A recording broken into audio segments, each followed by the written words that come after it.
Okay, all right. So what's your view on HR analytics in general view? Generally, it's very simple. There's a lot being discussed and debated about HR analytics and whether one should have this skill, how important it is, and things like that. The way I see the HR world evolving over the next few years, I don't think it is going to be an optional requirement. My estimate is over the next 5 years, HR analytics is going to be mandatory requirement for HR professionals. That's how simply I put, the scope and the future of HR analytics. But our first question, how is HR analytics shaping the future of HR? Well, I think that's a great question, and let me put my views on this particular aspect. I think a lot is changing in the way business is being conducted, and a lot will change over the next few years. And I will talk from the context of current situation and how things are going to be over the next few years. First and foremost, the decision making is changing. The Roshni way uh, HR used to conduct businesses, over till now, it is more guided by instinct and intuition. Going forward, a lot will be driven by data and algorithms that will predominantly drive business solutions. Many organizations use a lot of HR matrices today, which influence how they recruit people, how do they retain, and how do they compensate their employees.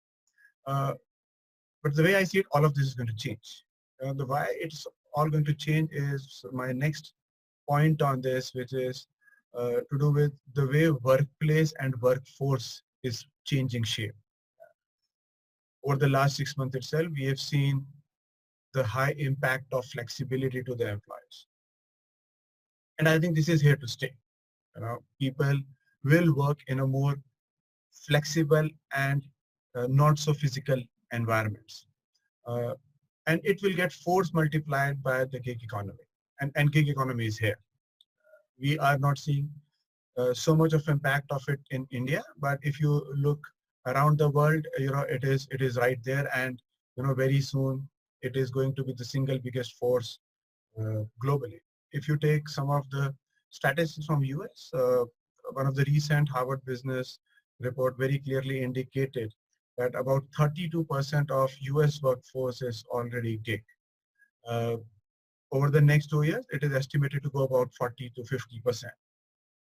Once it reaches that level, the entire definition of workplace as well as workforce take a different dimension.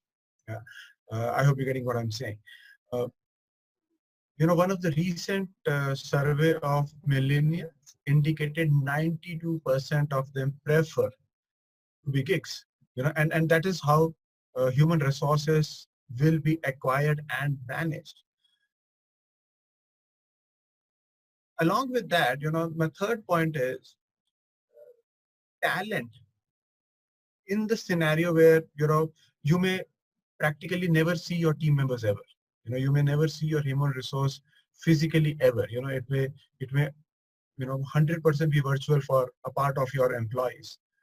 In that in that situation, how do you really acquire them? How do you engage, and how do you really develop them is going to be a key task. And one of the McKinsey research suggested that they surveyed global CEOs, uh, and one of the key areas that come up as a discussion point is 72% of them feel that human capital is going to be a critical deciding factor of sustainable business growth. If that comes in, human resource will be very central of all your business strategies. And if human resource becomes central of business strategy, the entire HR, the way from the current situation of the positioning in the boardroom will dramatically change. And it has been a great topic of debate all the time, that what role HR really is playing in the boardroom. But I think in the times to come, HR will hold a central position because of these factors that I mentioned. If that's going to happen, it's not that companies are not very keen in analytics, data, and decision making backed by a strong analytics and data. They are, yeah. If you look at one of the Deloitte reports that found that 30% of the surveyed organization are actively already engaged in building their HR analytical capabilities because they've sensed it coming. Uh, the same report also suggests that 44% of the companies are already using a lot of HR analytics to make their business decision. The problem is most of these analytics is done in a project form. And my belief is that is going to change big time. It will convert from project to process. HR analytics is no more going to be, solving one problem through analytics or solving one business situation through analytics. It is going to be, continuous improvement process. And for that to happen, we come to the next point. For that to happen, you need analytical skills in the field of HR, which is not available as of now. One of the PwC report, if you go through, which talked about, what does organization feel is a roadblock from developing a good HR analytics framework in their organization.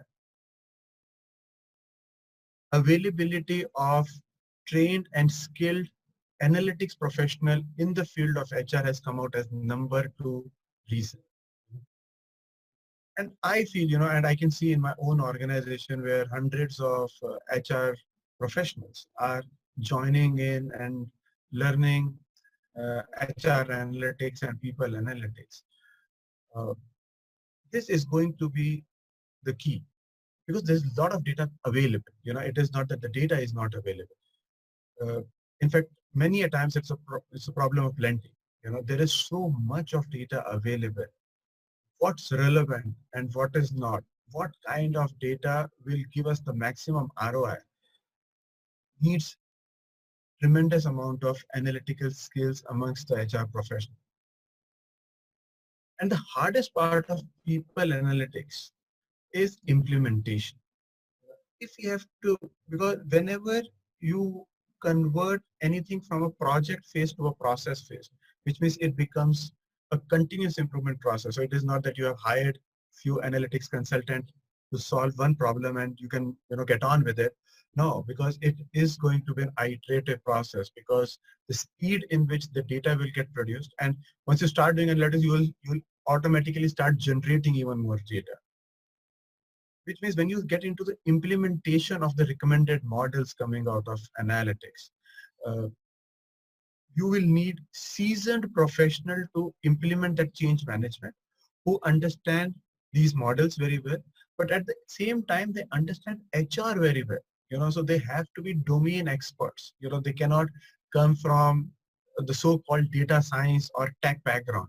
They have to be produced from the HR domain itself. So people who will move ahead, people who will get skilled faster will obviously see themselves ahead of the curve in this race. But it will need a very solid because end of the day, you are bringing about change, which is related to, your human resources. For that, your knowledge of systems and processes, tools and techniques available in the HR has to be world class. At the same time, you need to understand analytics very well. It's okay if you don't understand data science, but you will have to understand HR analytics very, very well. And I think these are some of the things that I see changing. I already see changing in various organizations. There are a lot of examples around it, but a lot will, a lot is going to change as we go along over the next few years. And that's how I see HR analytics shaping the future of human resources. Okay, great insights, great insights. So if I can put up in one line, can I say HR analytics would be a everyday thing and not something we can talk about it? It will be a very common thing, I believe. Is it? Absolutely. I think it's going to be the way of life. Mm-hmm. It's going to be way of life. Uh, I can see a lot happening already around it. The only thing that is stopping is the current set of HR professionals. I'm not saying all, but there are very few who understand analytics very well, you know, and and it's not that some organizations have done phenomenal work on it. You know, they have created an impact, and they're already into the stage where HR analytics is going to be a way of life for HR.